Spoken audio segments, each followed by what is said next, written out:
The soft hum of the dishwasher was the only sound in the room as we sat together on the couch. 18 months ago, this silence might have felt comfortable, intimate, even. Now it was a chasm, and neither of us dared acknowledge it. Eli, my wife of 7 years, sat cross-legged beside me, scrolling through photos on her phone. Her recent business trip to Chicago had been all she'd talked about for weeks, and now she was determined to share every moment of it with me. "Here," she said, handing me the phone. Her voice was cheerful, but her eyes flickered toward me nervously.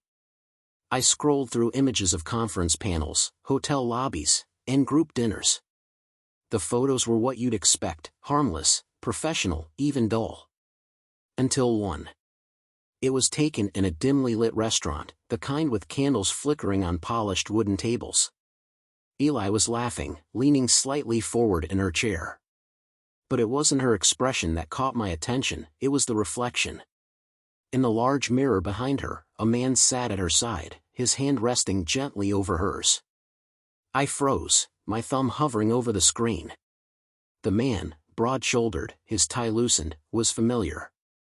Tom, her colleague, the one she often mentioned as being her rock during stressful projects. David? Eli's voice jolted me back to reality. She leaned over my shoulder, a frown creasing her forehead. I tilted the phone toward her. "What's this?" Her reaction was subtle but telling. A flicker of something, fear, perhaps, crossed her face before she forced a laugh. "Oh, that," she said lightly, brushing a strand of hair behind her ear. "It's nothing. Tom was just being sweet. I was having a rough night, and he was trying to cheer me up." I raised an eyebrow. "By holding your hand?" Her laugh came again, brittle this time. "It's not like that, David. He's just a close friend. You know how stressful these trips can be." I stared at her, searching her face for any trace of guilt or remorse, but she held my gaze.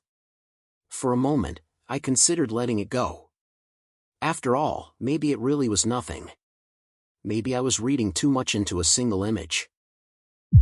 But deep down, I felt the first crack in the foundation of our marriage.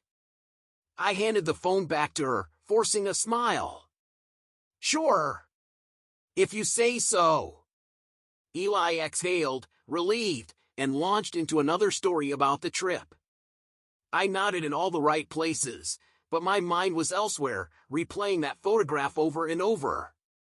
That hand. That smile. I didn't say anything more that night, but the seed of doubt had been planted. And I knew it wouldn't be long before I sought the truth, no matter how much it hurt to find it. I wanted to believe her. I really did. It was easier that way, less messy, less painful. But the photograph wouldn't leave me alone. Every time I closed my eyes, I saw her hand in his, the way her laughter lit up the space around them, the way he looked at her as if they shared some unspoken secret. The days that followed felt strange, off balance. Eli seemed distant, or maybe I was just noticing things I'd ignored before.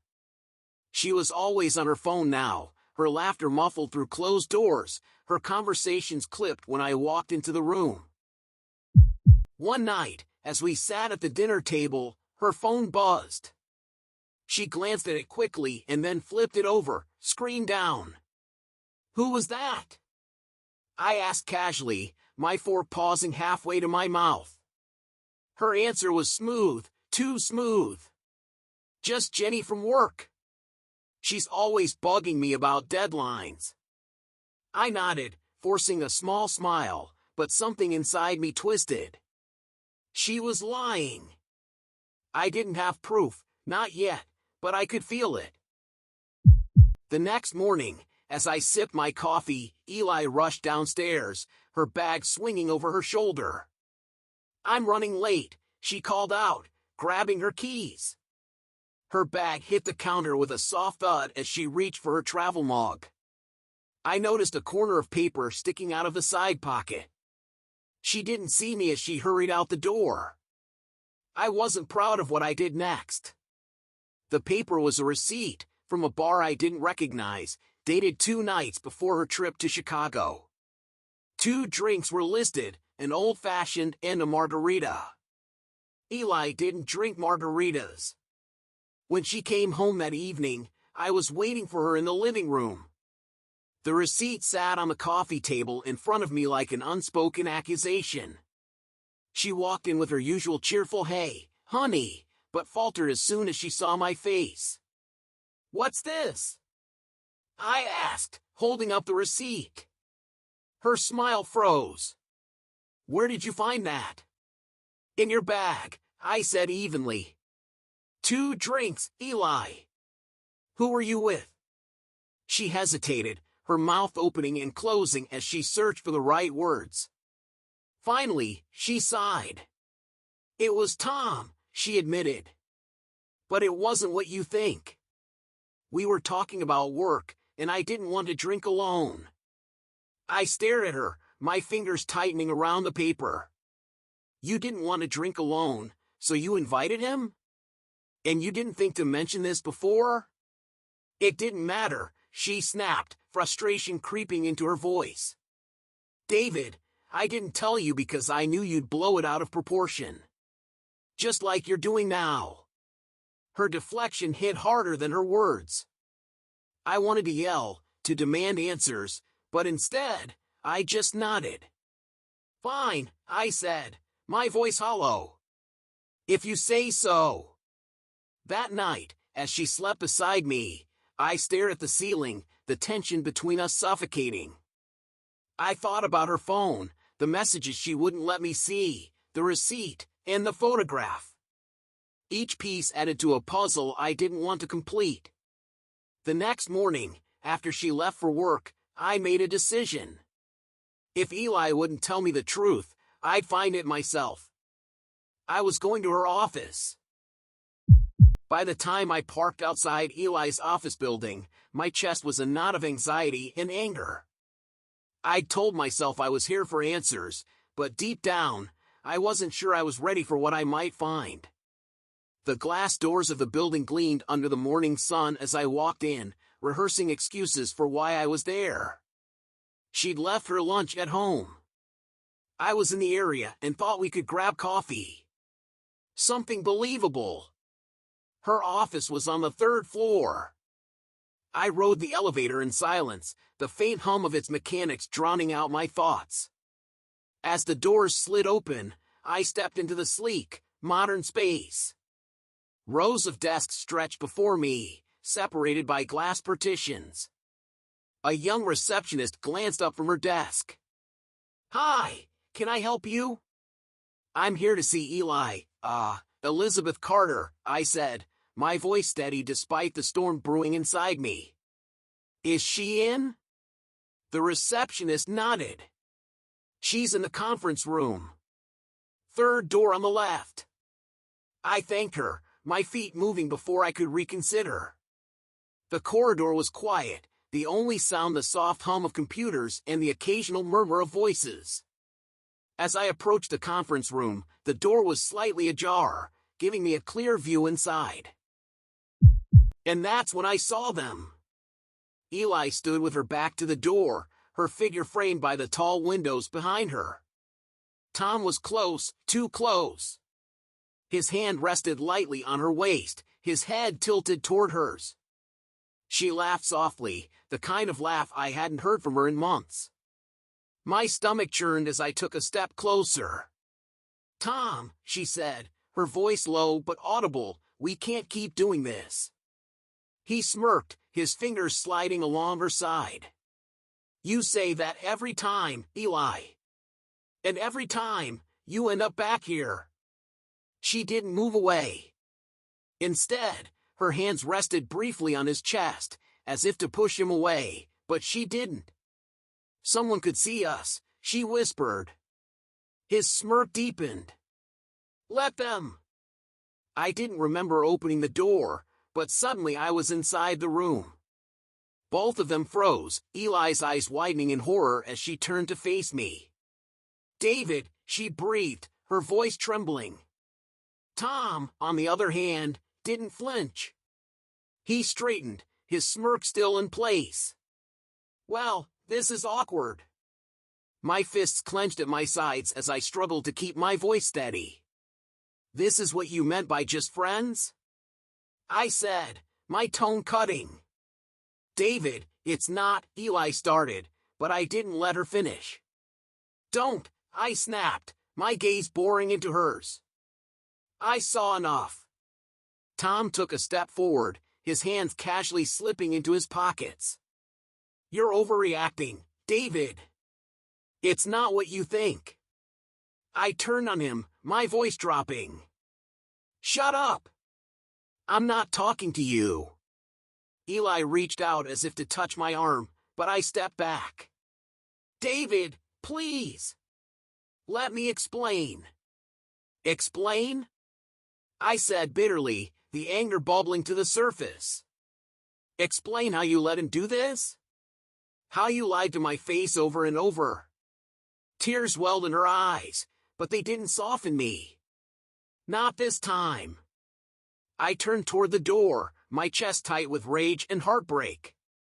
"I'll see you at home," I said coldly, not looking back. The drive home was a blur. I don't remember the stoplights or the roads I took. All I could see was the way she had let him touch her, the way she looked at him. My mind replayed the scene like a broken record, each repetition cutting deeper. When I finally parked in the driveway, the house felt like a stranger's, cold, quiet, and hollow. Inside, our daughter Emma's toys were scattered across the living room floor, her favorite plush rabbit perched on the couch where she'd left it. The sight of her tiny shoes by the door made my chest tighten. This wasn't just about Eli and me. Whatever decision I made now would shape Emma's life too. I was sitting at the kitchen table when I heard Eli's car pull into the driveway. Her footsteps were hesitant as she entered the house. "David?" Her voice wavered as she called for me. "In here," I said, my tone flat. She appeared in the doorway, her face pale, her eyes red. She'd been crying. Good. She deserved to feel at least a fraction of the pain she'd caused me. "David," she began, her voice trembling. "Please, let me explain." I leaned back in my chair, crossing my arms. "Go ahead. Explain." She took a step closer, but I didn't move. "It wasn't supposed to happen," she said, her words rushing out. I was stressed, and Tom, he made me feel understood. But it didn't mean anything. I swear, it didn't mean anything. I laughed bitterly, shaking my head. "Didn't mean anything? You call sneaking around behind my back nothing? Letting him put his hands on you in your office, nothing?" Her tears spilled over, and she pressed her hands to her face. I was stupid. Weak. I knew it was wrong, but I didn't know how to stop. "You didn't know how to stop?" I repeated, my voice rising.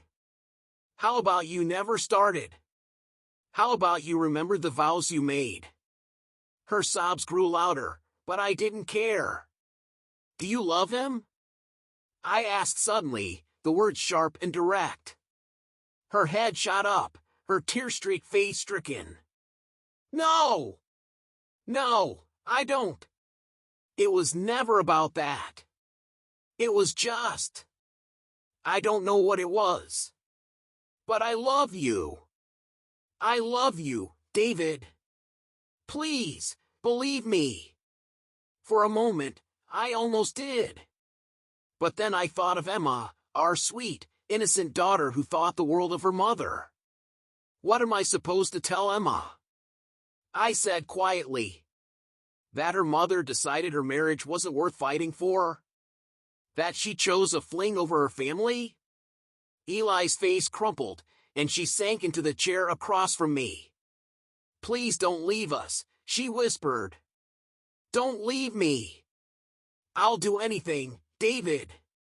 I'll cut all ties with Tom. I'll go to counseling. I'll prove to you that I can fix this."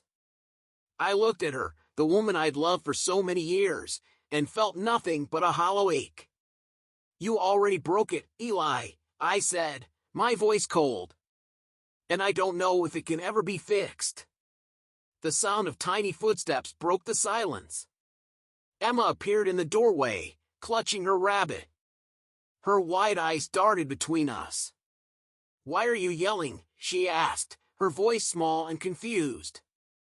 Eli wiped her face quickly, forcing a smile. "We're just talking, sweetheart. Nothing to worry about." Emma walked over to me, wrapping her little arms around my waist. I held her close, my throat tightening. I looked over her head at Eli. Her tearful eyes met mine, silently pleading. I didn't say anything. Not to her. Not to Emma. Because I didn't have an answer, not for them, and not for myself. The days after the confrontation felt like a test of endurance. Eli tried to carry on as though everything was normal. She smiled too much, laughed too easily, and went out of her way to act as though nothing had changed. But everything had. Every time I looked at her, I saw them. Her hands on his chest, his smirk of quiet triumph. The scene replayed in my mind over and over, sharpening the ache in my chest. I thought the worst pain was seeing it, but living with it was worse. I stayed for Emma. I told myself that over and over again when the nights felt unbearable, and the silence between Eli and me grew louder. Emma didn't deserve to lose her family over this. She deserved stability, a home, and both her parents. But staying didn't mean forgiving. One evening, I came home late from work. Eli and Emma were in the living room. Emma was sprawled across the couch, her tiny legs dangling over the side as Eli read her a bedtime story. Her favorite plush rabbit rested in her arms, and her eyes lit up with every word Eli spoke. For a moment, I lingered in the doorway, unnoticed.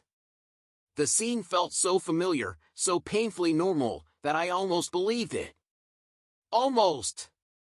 Eli looked up and caught my gaze. Her voice faltered, and something passed between us, unspoken but heavy.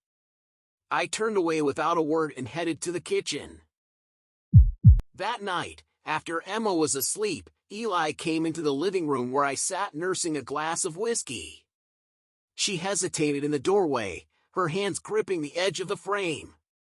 "David," she said softly, "can we talk?" I didn't answer at first, swirling the amber liquid in my glass before setting it down. "What is there to talk about?" She stepped closer, her movements slow, cautious. "I don't want us to end like this. I don't want to lose you."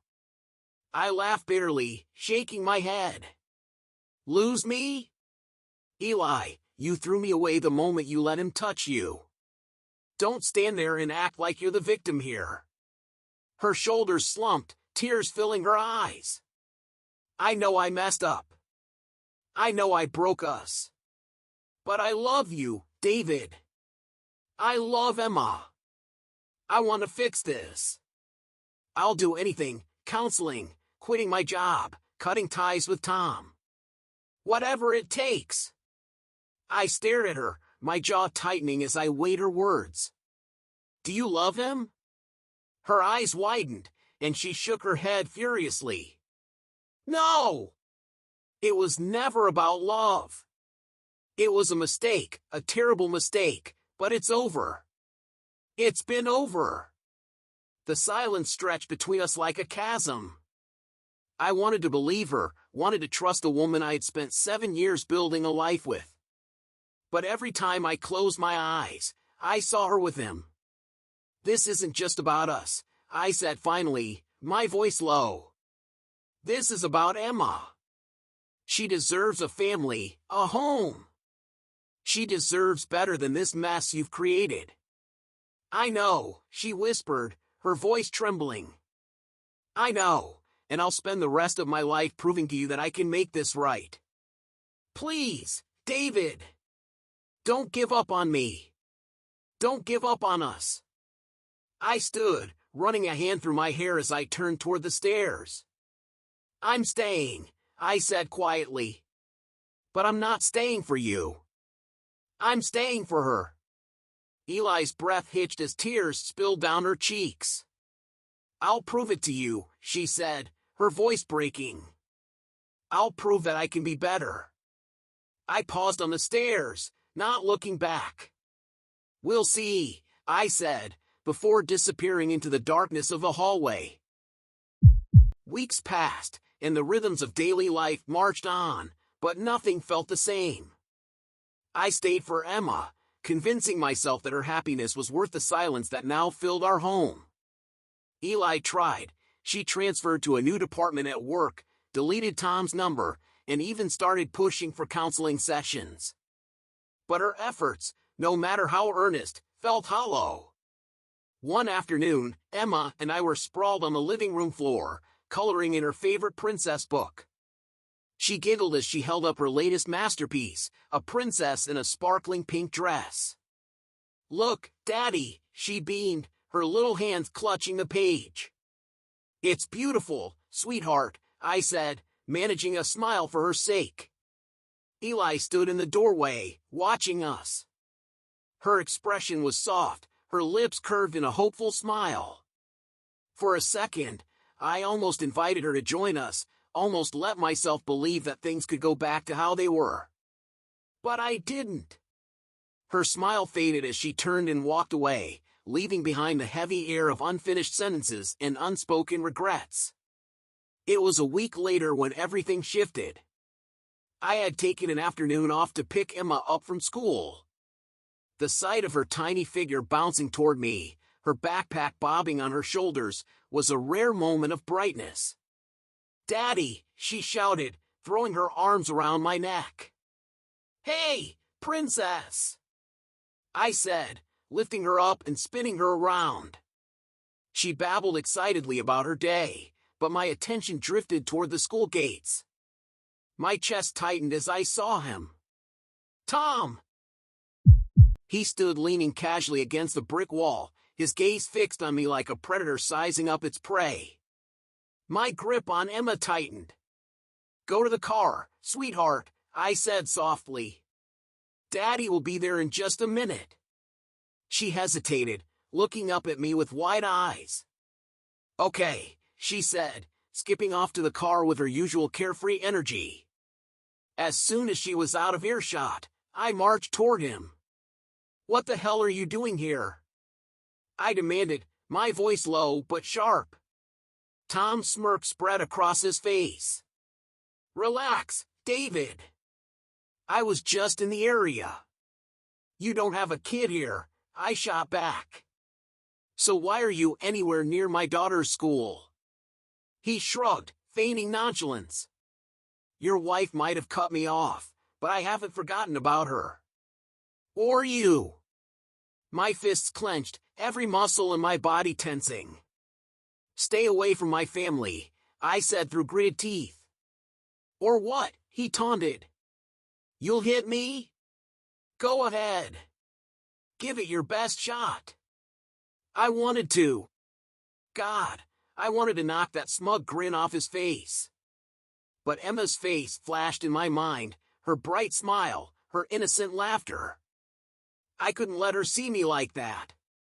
"You've already lost her," he added, his voice soft but cutting.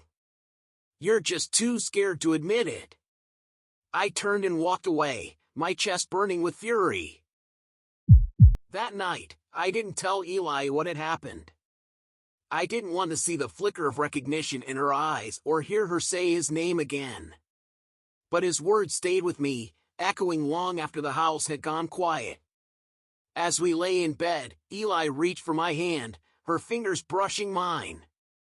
"David," she whispered, her voice trembling, "I miss us." "Don't you?" I didn't answer. I couldn't.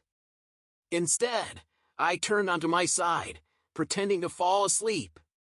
Her hand lingered for a moment before she pulled it back. The silence that followed was unbearable, but sleep didn't come. Only the familiar ache of betrayal and the bitter truth that staying wasn't the same as forgiving. The silence in the house had become unbearable. It wasn't the kind of peaceful quiet that came from a family winding down at the end of the day. It was heavy, oppressive, filled with the weight of things left unsaid. Eli and I sat across from each other in the living room. Emma was at a friend's house, giving us the space we needed to finally have the conversation that had been hanging over us for weeks. "I can't do this anymore," I said, my voice steady but hollow. Eli's eyes filled with tears, but she didn't look surprised. She nodded slowly, her hands trembling in her lap. "David, is there nothing left? Nothing we can save?" I let out a breath, shaking my head. "You broke something in me, Eli. Every time I look at you, all I see is him. I've tried, for Emma, I've tried, but I can't forget. And I can't forgive." Her face crumpled, and she wiped at her tears with trembling fingers. "I know I hurt you," she whispered. "I know I ruined everything. But I love you. I still love you, David." The words hit me harder than I expected, but they didn't change the truth. "I loved you," I said quietly. "And maybe I still do. But love isn't enough to fix this." Her sobs grew louder, and she leaned forward, burying her face in her hands. For a moment, I thought about comforting her. But I stayed where I was, my hands gripping the edge of the couch as if letting go might break me apart. "What about Emma?" she asked, her voice breaking. "What do we tell her?" "We tell her the truth," I said. "That this isn't her fault. That we'll both always be there for her. That nothing will change how much we love her." Eli nodded, tears still streaming down her face. "I'm so sorry," she whispered. "For everything." "I know," I replied. And I did. But it didn't change anything. We told Emma the next day. She sat between us on the couch, clutching her favorite stuffed rabbit to her chest as we explained that Mommy and Daddy wouldn't be living together anymore. Her lower lip trembled, and her big eyes filled with tears. "Did I do something wrong?" she asked, her voice so small it broke something inside me. "No, sweetheart," I said, pulling her into my arms. "This isn't your fault. Not even a little. Mommy and I we can't live together anymore. But we'll both always love you. And we'll both always be here for you." She cried, her little body shaking as she clung to me. I held her tightly, my throat burning with the effort to hold back my own tears. Eli reached out, brushing a strand of hair from Emma's face. "We're still a family," she said softly. "Just in a different way." Emma nodded, but her sobs didn't stop. Eli moved out a week later. She found a small apartment a few blocks away, close enough for Emma to visit easily. We worked out a schedule. She'd have Emma during the week, and I'd take her on weekends. It wasn't ideal, but it was the best we could do. The first weekend Emma stayed with me, the house felt strange. Quiet. Empty. I tried to fill the time with trips to the park, ice cream runs, and movie nights, but there were moments, quiet moments, when she was asleep or playing alone, when the silence crept back in. One night, after putting Emma to bed, I found myself scrolling through my phone, aimlessly flicking through photos. Then I saw it, the picture that had started everything. Eli's laughter. Tom's hand on hers. That damn reflection in the mirror. I stared at it for a long time, waiting for the familiar surge of anger, the gut-wrenching ache of betrayal. But it didn't come. Instead, I felt tired. Tired of holding on to something that no longer mattered.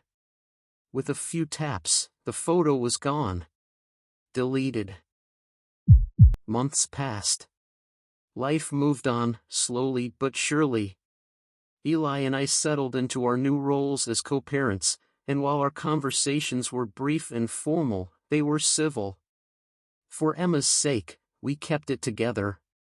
One Sunday morning, Emma and I sat on the porch, sipping hot chocolate as she told me about a project she was working on for school. Her eyes sparkled as she described the papier-mâché volcano she wanted to build, her hands flying through the air as she explained every detail. I smiled, a real, genuine smile, as I listened to her. For the first time in months, I felt something close to peace. My marriage was over, but my life wasn't. I still had Emma, and I still had a future, even if it didn't look the way I'd imagined. It wasn't the ending I'd wanted. But maybe it was the one I needed. Subscribe to never miss a new story and discover even more captivating tales.